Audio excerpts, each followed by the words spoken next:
Michigan Soccer Central.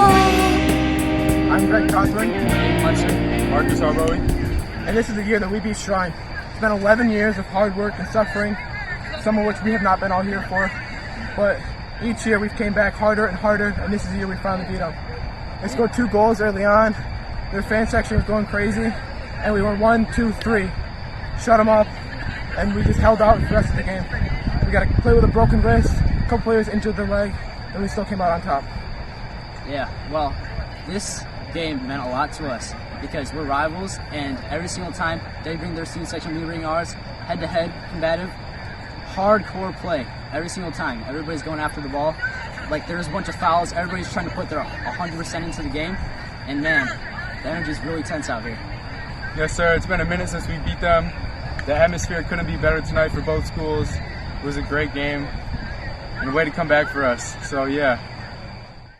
Welcome, listener, and thank you for pressing play on the latest edition of the Michigan Soccer Central podcast. We opened up with sound from the victorious Bishop Foley.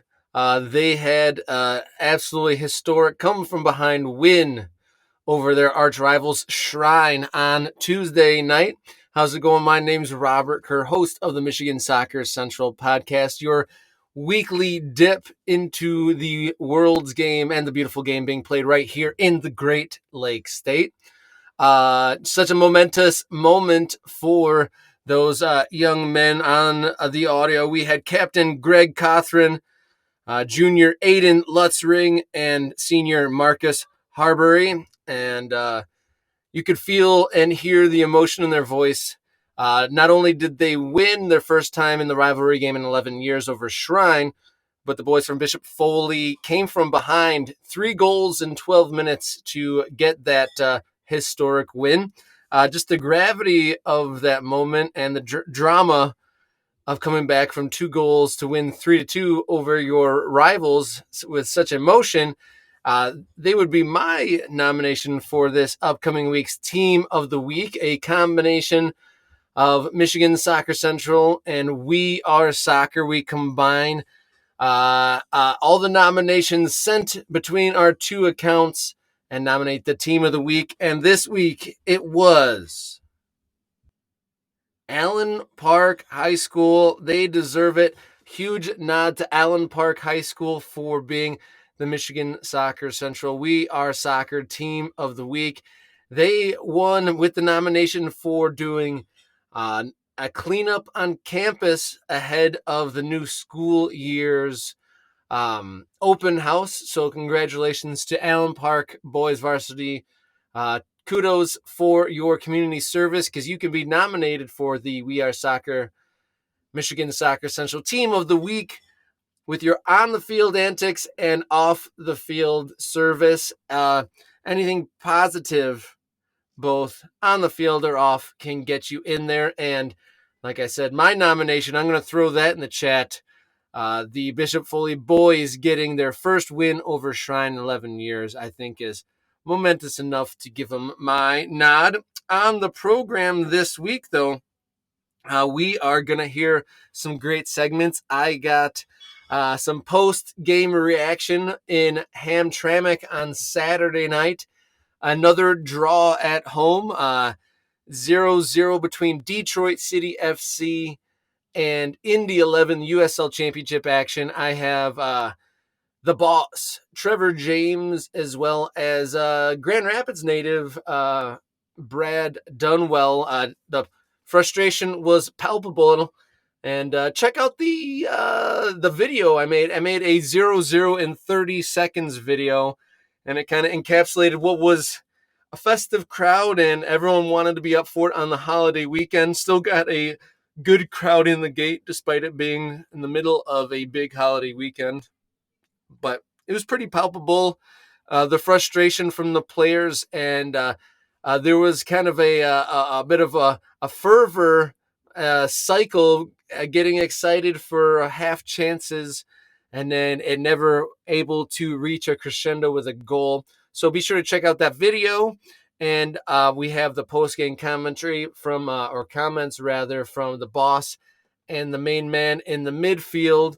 But following that, we are going to have a great interview with Ian Gilmour, and he has a great perspective of not only that game, but of the college scene in Michigan here.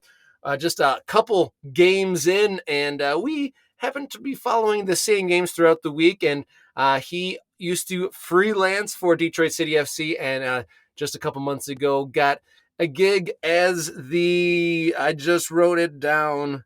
He just got a gig as the manager of video and content production at Indy 11. So a familiar face working for the traveling team, and then also have a great conversation because he is the former Michigan State college commentator for Michigan State's boys and girls. So he's been following along closely, and a little bit of a conversation of Michigan-based colleges from the results over the last week or so. So a really good conversation from a great perspective. And we also just get into a little bit of his gig and the soccer content production industry a little bit. So we're going to hear post-game commentary from Saturday night's action in Hamtramck, and then talk to the one and only Ian Gilmour on the Michigan Soccer Central Podcast. We spoke during the week, and you said that the 3-0 win last weekend, you were able to breathe easier.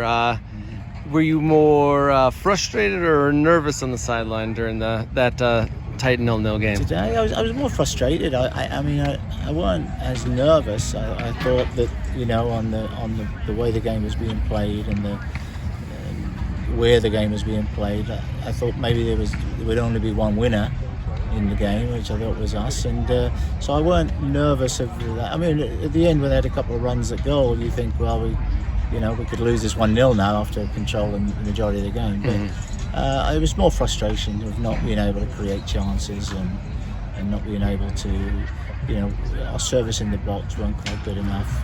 So that's a bit frustrating when you get in good positions and your final ball lets you down a little bit. So just frustration, really. Do you think that after this result tonight, that top 4 in a home playoff game, do you think that's still attainable? Yes.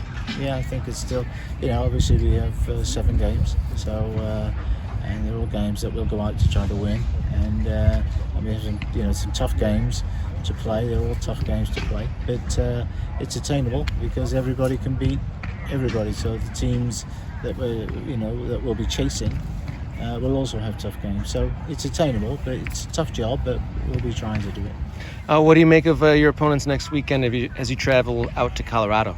Not seeing too much of them as yet. Just we focus weekly on the next game. So obviously it starts tomorrow. Probably starts tonight. If they're playing tonight, I'll probably watch the game tonight. So today. So it'll start in earnest tomorrow with video, and then we start on Monday. But I know they're a good team. I know they're very good. The forward line is very good, and obviously they can hurt anybody. But they've had some up and down results. So hopefully they'll have a down one next week. Thank you, Coach. Thank you. With the way the game played out, there was a lot of chances, but never quite the last touch. How many games do you think you would have played before there was a goal here? Wait, sorry, what? Like, how long could you have kept playing and playing? Like, was there a foreseeable breakthrough? Yeah, it's hard to say. I think the goal was coming if we had another few minutes. Another few minutes, goal would have come. I guess, what adjustments could be made to, make that next breakthrough? I think it was working, to be honest. They were pinned in their half, couldn't get out a lot of the time, and like I said, just it was a little bit sharper with the delivery or the run in the box. I think it could have been a very different game. Do you think that did they come with more energy defensively? Because they didn't really threaten too much on your guys' end.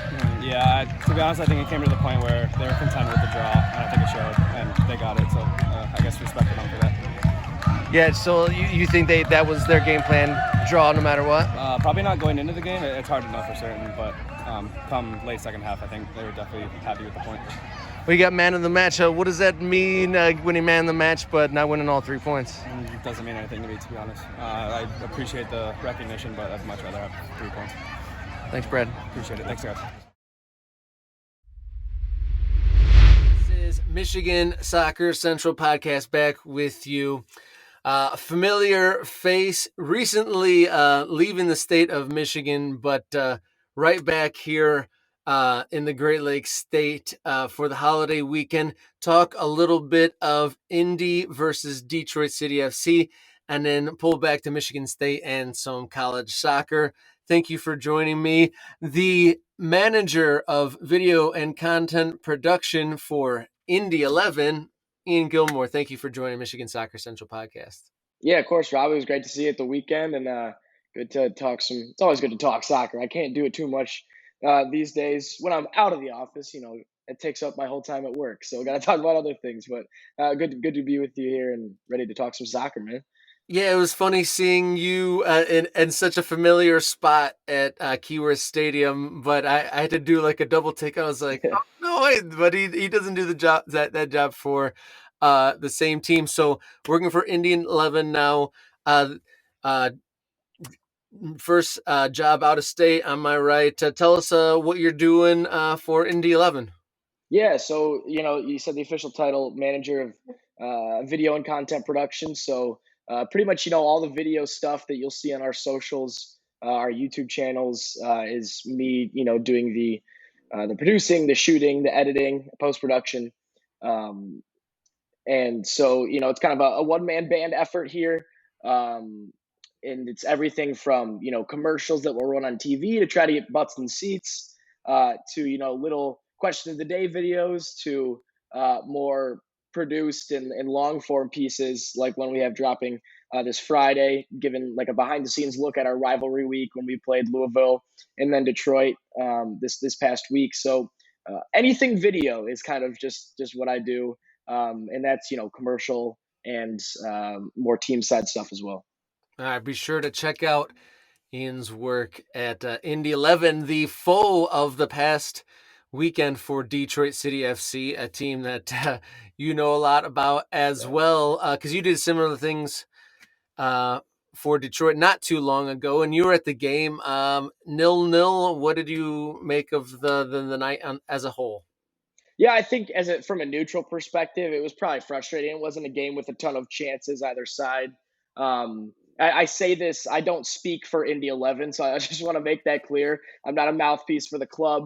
But, just looking at it from a perspective of, an Indy fan, I think that a point on the road at Keyworth is always good. And I think you'll have even a lot of DCFC supporters tell you that too. If you can leave Keyworth with anything, you've done pretty well. I do understand the mindset of the gap to the playoffs is wide enough that 3 points might have been needed.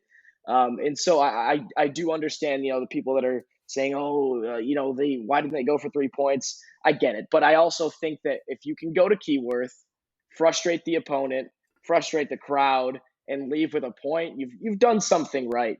And I think that with the thin squad that we had from Indy, with the week that we had playing number one in the West, number one in the East, and a playoff team in the East, all within 8 days, is difficult, especially when you have a squad that became as thin as it did when we traveled to Hamtramck on Saturday. So I think all things considered, a good point. I think that was the game plan, and I think it worked out pretty well. Yeah, definitely. Both teams don't quite have the juice in the legs that they might have earlier in the season, and I think that kind of showed in the sound from post game from both Brad Dunwell and the coach Trevor James. Like, frustration definitely there. There seemed to be just like a sequence that kept happening over and over and over again of Detroit getting into that attacking third pretty frequently. But once they were there, it was like the same, like either a cross that didn't hit the right person or was on the ground, went out for a corner. Felt like a million corners in that game. And basically just, it seemed like the same cycle just on repeat, and that could have just kept on going and going. Like, they got in and around the area, but not too many just direct chances. And then there would be, a slight bit of a counterattack from Indy, but never really came to much. It was just like it seemed like an ebb and flow, but never crescendoed. Yeah, one thing I think our keeper Tim Trilk did come up big when he was needed. The one that pops into mind was 75th, 76th minute when Maxi Rodriguez made a late run in the box, and Trilk had to go down to his left-hand side and make probably the save of the game. I think that from just watching it from a neutral perspective, Indy was totally fine to bend but not break, and it worked because they didn't give up a goal and they kept that clean sheet. But I think you could say too that going the other way, it is easy. It's not crazy out of the realm of possibility to just grab a goal on the counter and against the run of play too. There's a chance that Robbie Dambrot had where he probably should have cut it back across the box and might have had a chance there, and then solo shot in the 96th minute or whatever it was. But there was slight chances, I think, for either side, and I do think that the whole vibe around Hamtramck was DCFC was a little bit, not very happy with just coming up with a point. They would have rather had 3. It definitely one of the 3, and Coach James said that those last couple runs Indy had at the end of the game definitely made him nervous with the 0-0 score line. One moment, turns a game on its head, but with the 0-0 kind of in the rearview mirror, how has your experience in your role been with a team that's had its struggles? Like, you had a lot of success when you were filming for Detroit City FC and stuff. How has it had to work in a like an industry sense when the results aren't always as easy to find? Yeah, for sure. I think you're right. So just to give people context, I essentially worked freelance for DCFC for the first 4 months of the season, typically just shooting on game days and editing afterwards. And that was like their best stretch in terms of performances and results. So, it was win after win and, beating Columbus in the Open Cup, and then finally tasting defeat against Louisville, even though it was, 120 minutes and then PK shootout. So, that my time in Hamtramck was awesome, and I'll love it forever. And anytime I get to go back there, I think is a really cool opportunity. And then switching over and going to Indy, where we went through a stretch where no wins in 12. And I think that's difficult for the players and the coaches most of all, but it does become difficult for a content side too, because fans don't want happy-go-lucky content when you haven't won in 12 games. Players probably don't want to shoot happy and sunshine and rainbows content when they haven't won in 12 games. So it kind of puts a little bit of a shackle on you in that sense. But the thing is the spirits at training and at practice never really dipped, and I think there was a belief in this group that the results would start to shift. I think you saw even before the wins came, and the 2, 3, 4 performances before those, the performances starting to get better. And so the results just finally came. And so it was crazy going from no wins in 12 to beating number 1 in the West, beating number 1 in the East. And that's, your derby game as well. So that was cool. And it just kind of turned the mood around at the place too. And it's so much more fun making content after a win than it is after any other result. So it's been good to finally change it around, at least from my perspective. I mean, bottom line, simple it is, like, winning's fun, right? Yeah, it is. It's the funnest thing ever. Tough transition here, but being on the wrong end of results, we'll look to the college game here a little bit. I went to Western versus State on Thursday night, which was a 1-0 result that went against State, and then they played, another really, really tough team in Akron and didn't get the result on Monday night. Sorry to bring you on in a tough spot, but what's going on with Michigan State right now with the program? Obviously playing some tough teams, but getting some tough results too. Well, it's funny. It's somehow Western always gets up for that game, no matter what.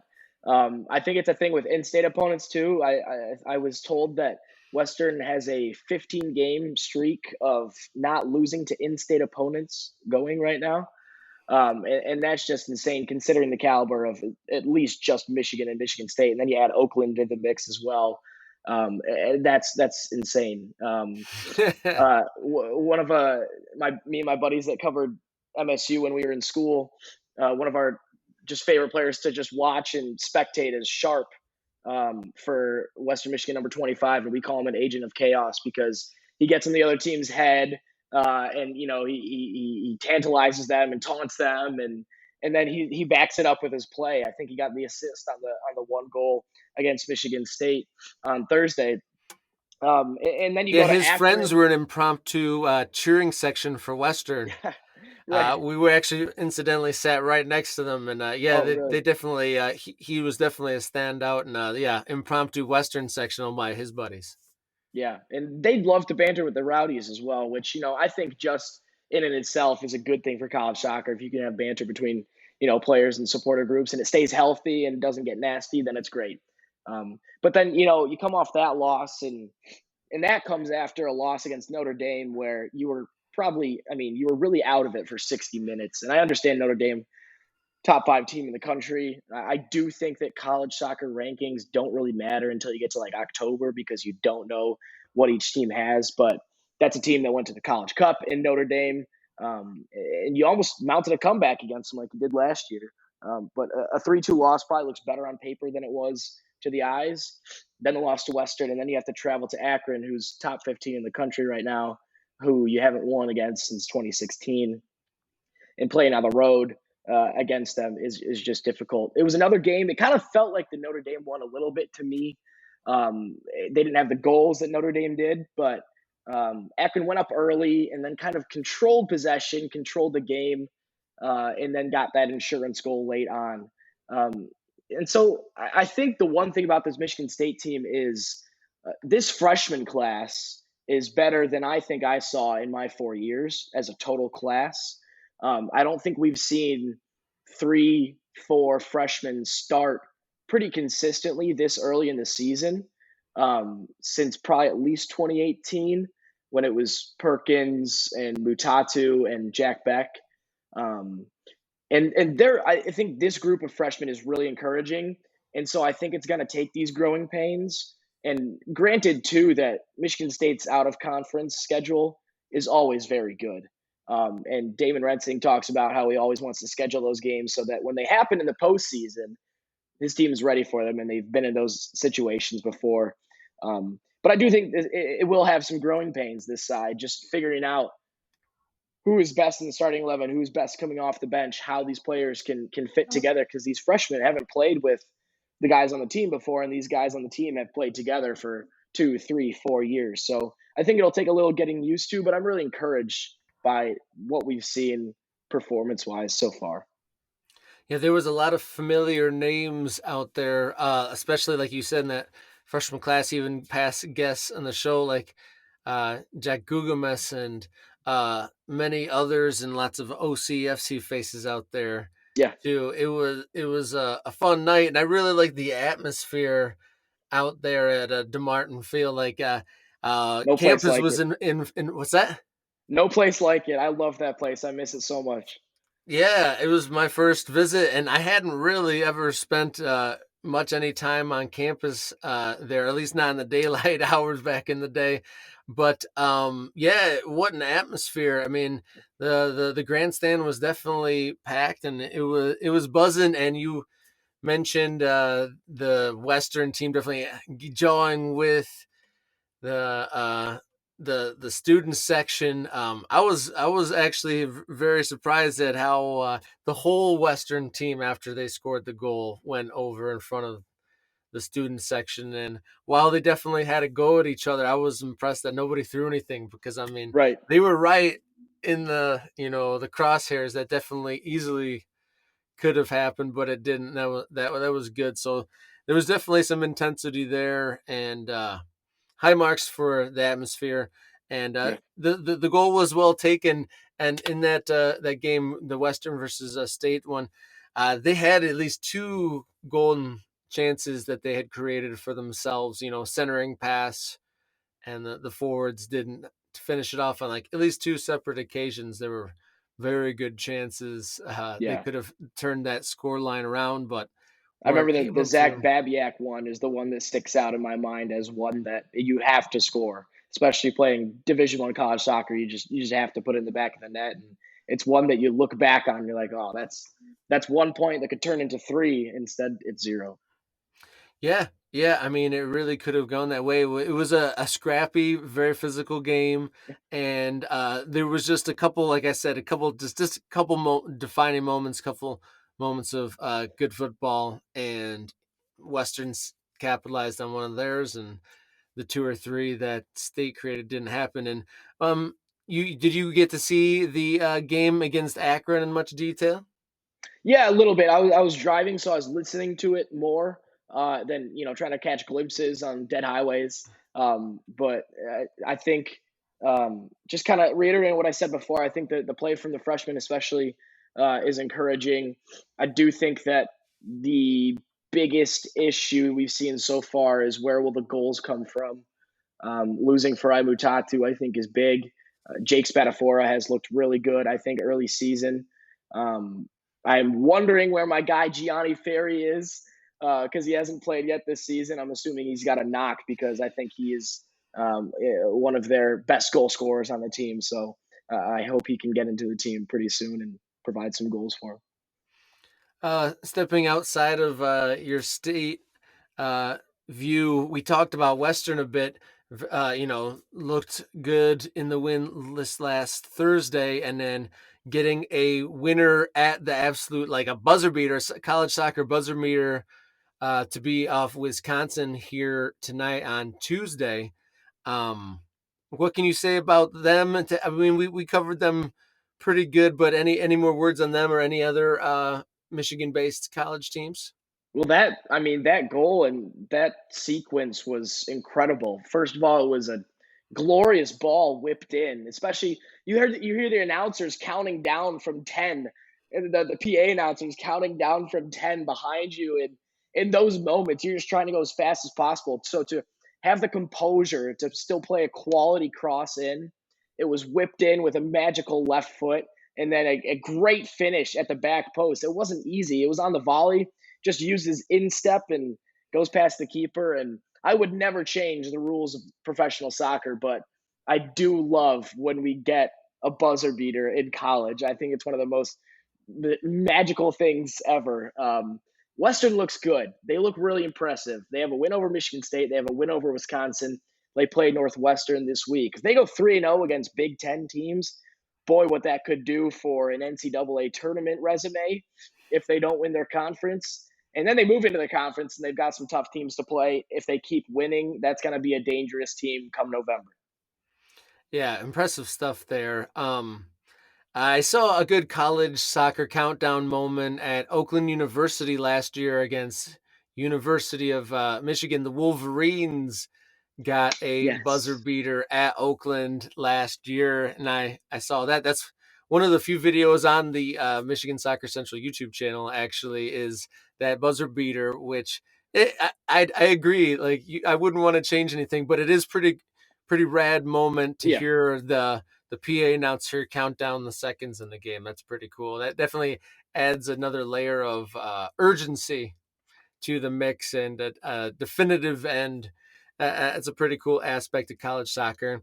And I was I got to watch the first half of Oakland University against Butler on Sunday night. And it was kind of a new look Oakland. I'm used to seeing Dylan Borzak and Noah Jensen and a couple others that were there for so long. And they looked strong and definitely a new look, but kind of got overrun by Butler at times. It was 1-0 at halftime when I left, and it ended 2-1 for Butler. But Butler has a lot of weapons there, but the kind of new look Oakland looked pretty impressive too. Yeah, I think Eric Pogue is always going to do a good job, the head coach there, no matter what he's given personnel wise. I don't get to watch Oakland too often because I guess shamefully I'm usually watching the Big Ten if I can. So full disclosure there. But Butler is good. They head coach Paul Snape there does a great job. They knocked off, is it reigning champions Marshall or two years ago champions Marshall? But 1-0 a couple weeks ago at home, and that's about 20 minutes from me. So I got to get out there sometime soon and take it in person. But Butler's always, I think, a sneaky program. You never know how good they are until they play against you. And I know Michigan State played them in the preseason this year and last year, but I am yet to take in a Butler game at Butler, a real game, a regular season game for myself, and I am excited to do that now that I'm close enough to. Yeah, that's an advantage. You're in the new chapter of your life, but down there in a different location down there in Indiana. But I wanted to ask you, looking back at the previous chapter at Michigan State, you covered a whole lot of games there, and you already confessed that you love DeMartin Stadium and it's one of your favorite places. Can you look back at your time in East Lansing and pick a moment or two that were your absolute favorites? Yeah, I mean, the first one that is there and probably will be for like the rest of my life was the Elite Eight game for the men's team in 2018 when they made the run in the college an NCAA tournament and got to host an Elite Eight game. I was a freshman and I got to be on the call with Joe Fryhofer, one of my buddies, and that was like the night that kind of solidified that like this is what I wanted to do for the rest of my life is call games and be a part of soccer as a whole. And even before, a couple weeks before that, calling a Big Ten tournament game against Maryland with now MLS star Dane St. Clair. DeJuan Jones was a part of that game as well. That year was special, I think, for David Rensing and his team in 2018, their run of the College Cup. And I would be remiss not to mention the women's team too, because there's a lot of good memories there, especially from last year when Jeff Hostler came in and really turned the program on its head. Calling any game with Ava Cook was special.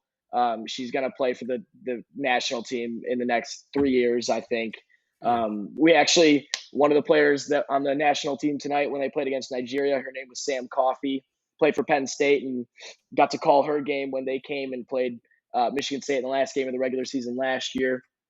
And then getting to kind of cap off my time at MSU calling games soccer-wise with the first women's home game in 10 years in the Big Ten tournament. And so that was, those are cool opportunities that you only get once or twice, and I'm really glad to have had them, and they're cool to look back on as well. Yeah, it's pretty incredible memories. So rich in soccer there. And you mentioned that the career you are shooting for and you want to do, we have that in common. We got to do a couple of UWS games at the beginning of the season. What was your pick of the games that you got to do over the summer season? Oh man, those are such a blur because they were like all stacked together. But I do remember it was really cool seeing players from Michigan State. Those were typically the ones I only had information on because the rest of them, it was hard to, do research and find out where they went to school and everything.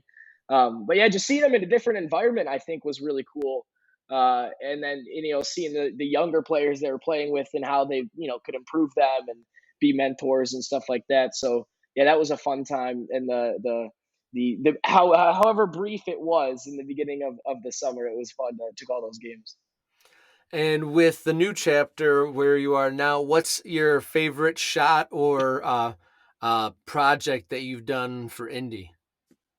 Oh man, I do have to first give a shout out to one of my favorite shots I've ever gotten was of Maxi Rodriguez when I was at DCFC in the Open Cup game after he scores the penalty against Columbus, and he ran with the fans, and I ran down there and he looks straight down my camera lens, kisses the badge, and then does one of these little shrugs. And it's still on the DCFC website. It's one of my favorite shots I've ever gotten. But I think down here in Indy, it's the more you do this stuff, I think the quicker you get better at it. So like the amount of reps you get when it's like your full-time job, I think is something I didn't even realize. But when you're shooting stuff every single day, you start to just improve on little things here and there. And then one, I think, say probably my favorite shot I've gotten so far was after Stefano Pino scored the penalty to go up 2-1 on Louisville. He also came straight down my camera lens, looked down it with Solo next to him and screamed, "Let's go." And the lights are behind him and it looks pretty cool. So shot wise, that's what I got. And project wise, we're starting to get into a flow of things. But like I mentioned, this Friday we have a behind the scenes look at rivalry week coming out, part of our 1 of 11 series. And so doing long form stuff is one of my big passions too. So I'm really excited for people to see that and hope they enjoy it. Well, very cool. Very cool. Thank you so much for spending so much time with me. It was great to see Yes, sir. you Yeah, at Keyworth Stadium on Saturday, breaking down that game, talking a lot of college soccer. Thank you so much, and all the best moving forward. Yeah, thanks, Rob. Good to see you, man.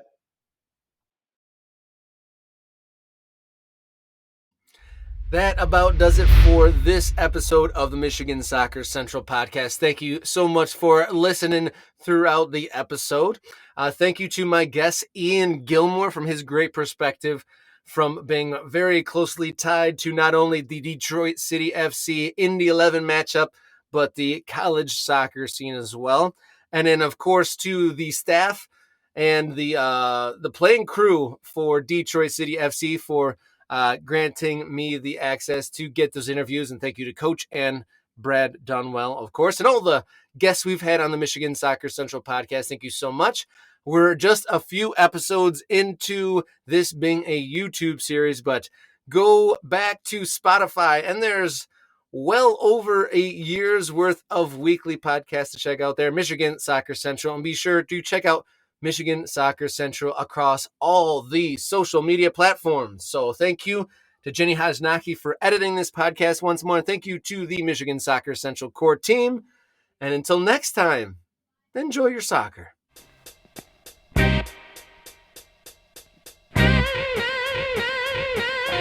Michigan Soccer Central.